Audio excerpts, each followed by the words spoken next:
کہ اگر روزے کی حالت کے اندر الٹی آ جائے تو اس سے کیا روزہ ٹوٹ جاتا ہے؟ اس کی وضاحت میں آپ سے کرتا چلوں جو ہم نے اپنے بڑوں سے سنا علماء کرام سے، کہ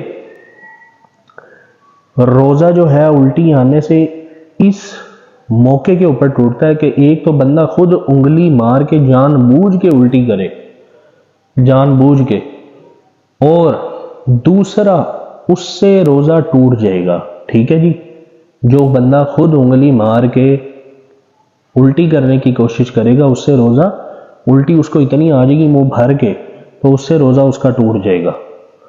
دوسری طرف اگر وہ بندہ جس کو خود بخود الٹی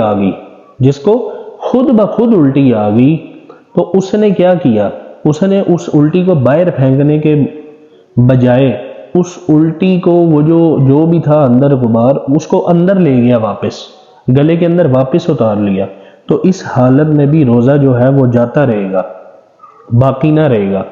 ٹھیک ہے نا میرے بھائی؟ دوبارہ اس بات کو سن لیں کہ روزہ دو حالتوں میں ٹوٹتا ہے.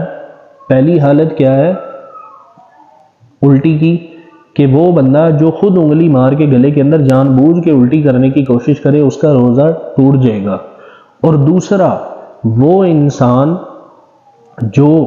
جس کو الٹی تو آئی، قدرتی طور پہ الٹی آ گئی، اب اس نے باہر پھینکنے کے بجائے الٹی جو ہے وہ اندر کی طرف نکل لی، وہ اندر کی طرف لے گیا، پیٹ کی طرف واپس لے گیا، تو بھائی اس حالت میں بھی جو روزہ جو ہے وہ ٹوٹ جائے گا. ٹھیک ہے نا بھائی؟ جزاک اللہ خیر. السلام علیکم ورحمۃ اللہ وبرکاتہ.